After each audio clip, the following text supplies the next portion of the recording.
In the day's other headlines, Russian President Vladimir Putin says fighting has resumed in its war against Ukraine after a 30-hour Easter truce ended. Both sides accuse the other of violating that ceasefire through the weekend.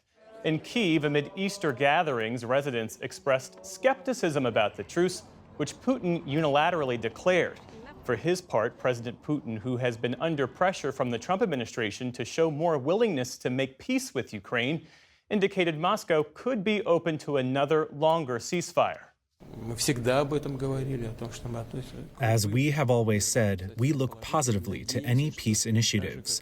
We hope that the representatives of the Kyiv regime will also feel the same way. Overall, still, there has been a reduction in activity. We welcome that, and we are ready to look at the future. This all comes ahead of another round of talks on Wednesday in London among U.S., Ukrainian, and European officials. In the Middle East, U.S. airstrikes overnight in Yemen's capital city killed at least 12 people and wounded 30 more. It is the latest in a month-long campaign of strikes against Houthi rebels for their attacks on ships in the Red Sea and against Israel. The Houthis, who are affiliated with Iran, say at least 200 people have been killed since U.S. strikes in Yemen intensified in mid-March. The strikes occur against the backdrop of continuing U.S. talks with Iran over its nuclear program. The latest dialogue on Saturday made very good progress, according to the Trump administration.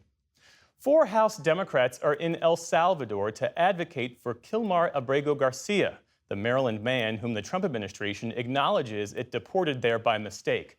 Progressive caucus members Yasemin Ansari, Maxine Dexter, Maxwell Frost, and Robert Garcia all urged El Salvador to let Abrego Garcia return. Their trip was not taxpayer funded. On social media, Congresswoman Ansari said the case has implications beyond Abrego Garcia himself. If there's not due process for Kilmar, there will be no due process for anyone. We want to make sure that the United States does what it's supposed to do, follow the Supreme Court of the United States, and release him. Last week, Maryland Senator Chris Van Hollen also went to El Salvador and unsuccessfully lobbied for Abrego Garcia's release. The White House has called the trips by Democratic lawmakers an apology tour. The Trump administration has not complied with a unanimous Supreme Court ruling ordering it to facilitate Abrego Garcia's return. Harvard this afternoon sued the Trump administration over its recent decision to freeze $2.2 billion of the university's research funding. That funding was halted last week after Harvard became the first major U.S. university to reject a list of White House demands, including federal audits of its programs and screening of international students. The administration has also threatened Harvard's tax-exempt status. Homeland Security Secretary Kristi Gnome confirmed to multiple news outlets that she had her purse stolen while dining at a popular restaurant last night in Washington, D.C. Her bag contained $3,000 cash, as well as several forms of ID, like her driver's license, DHS access badge, and passport. The U.S. Secret Service, which provides security for Gnome, says it reviewed security camera footage from the night and has launched an investigation. Scattered thunderstorms are rumbling across the country tonight from western New York all the way to the Gulf Coast. That's after severe storms this Easter weekend brought tornadoes and flash floods that killed at least 3 people in Oklahoma.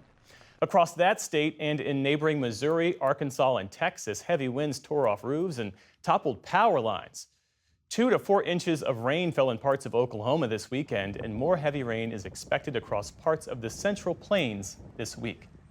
In Orlando, Florida, all passengers and crew aboard a Delta Airlines flight are safe and accounted for after one of the plane's engines caught fire on the tarmac.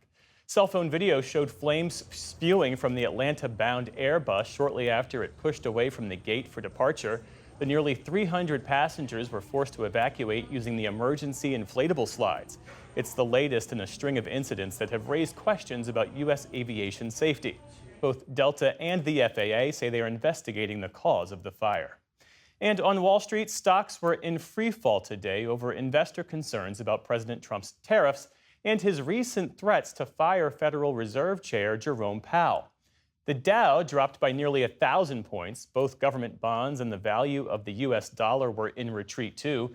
The Nasdaq plummeted by more than 400 points, and the S&P fell nearly 125 as all three major indices lost more than 2%. Still to come on the News Hour, Tamara Keith and Amy Walter break down the latest political headlines. And the Trump administration's latest efforts to dismantle climate protections.